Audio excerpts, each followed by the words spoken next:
کہ صرف لڑکوں کی نہیں بلکہ لڑکیوں کی بھی ماؤں کو اپنی بچیوں کو کوئی ہنر سکھانا چاہیے؟ بالکل، ہمارے یہاں فوکس یہ ہوتا ہے کہ بس شادی، لڑکی پیدا ہو گئی تو ہمیں بس جان چھڑانا ہے اور ہمیں اس کی شادی کرنی ہے۔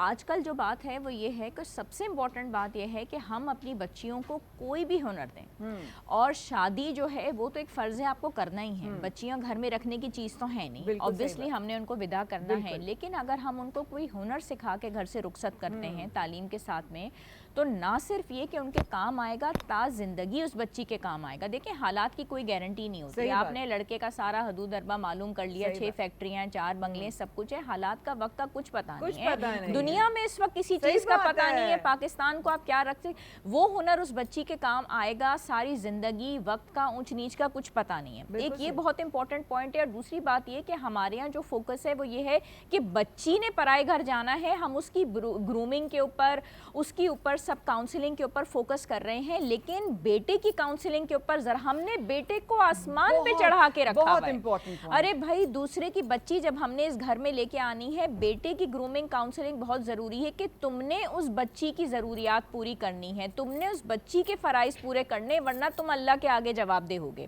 تو جب دونوں چیزوں میں بیلنس ہوگا تو مسئلہ حل ہو جائے گا۔ ہم نے بیٹوں کو سر پہ چڑھا کے رکھا ہوا ہے کہ بیٹا ہمارا آسمان کا ٹکڑا ہے اور ٹکڑا ہم لے کے آ رہے ہیں، لیکن اس کی گرومنگ نہیں ہے، کیونکہ اس بچی کو تو ہم نے قابو کرنا ہے اور ہم اس کی مالکن بن جائیں گے، اور ہماری بچی دوسری جگہ راج کرے، مگر جو دوسرے کی بچی آ رہی ہے تو بس بیٹے کی کوئی کاؤنسلنگ نہیں ہے۔ بالکل وہی والی بات جواد بھائی جو آپ نے بھی کہی، اس کو تھوڑا سا اور آگے بڑھایا میری بہن ڈاکٹر عائشہ نے، وہ والی بات کہ بیٹی کی پوری تربیت کرتے کہ اس نے تو پرائے گھر جانا ہے، یہ تو پرائی ہے، یہ تو پرائی ہے، مشکل میں دکھ کا بھی احساس بیٹی ہی کرے لیکن وہ پرائی ہے، گھر اس نے دوسرے جانا ہے، ٹھیک ہے، اس لیے کیونکہ وہ پرائی ہے، لیکن بیٹی کی کاؤنسلنگ کیے بغیر شادی کر دیتے ہیں، یہ کہہ کر کہ شادی کر دو ٹھیک ہو جائے گا۔ یہ کہاں کی لاجک ہے؟ بسم اللہ الرحمن الرحیم۔ یہ تو ایسی بات ہو گئی کہ اپنا کچرا دوسرے پہ ڈال رہے ہیں، بالکل، یعنی آپ کا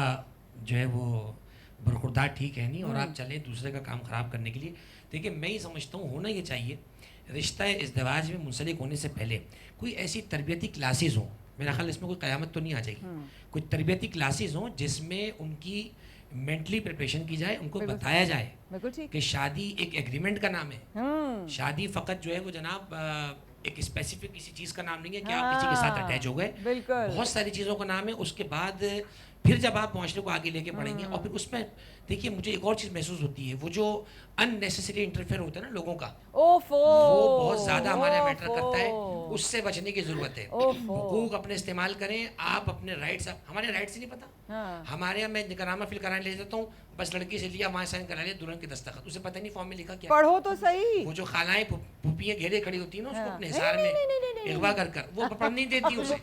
میں یہی لفظ کہتا ہوں، اجازت ہم لے رہے ہیں، وہ پیچھے سے اس کو ہاں کہہ رہی ہیں، بھائی نکاح آپ کا نہیں ہو رہا ہے، اس کا ہو رہا ہے، اس کو یہ بتاؤ میرا حق مہر کیا ہے، میرے شوہر کا نام کیا تھا، اس کے باپ کا نام کیا ہے، میرے حقوق کے کچھ پتہ ہی نہیں ہے، بس یہ پتہ ہے سائن کرنا ہے، پین کرو کہاں کرنا ہے، اور ایک اچھی سی ڈی پی والی تصویر آ جائے، اس میں ہم لوگ پورے ماشاءاللہ، تو اس میں جب پورے تو پھر وہ 6 مہینے بعد طلاق کے لیے ہم پر تیار ہو جاتے ہیں۔ اللہ اکبر۔ تو کوششیں کریں ان چیزوں کو پھر پہ کریں تاکہ ہمارے معاشرے میں یہ ناسور جو بڑھ رہا ہے یہ ختم ہو سکے۔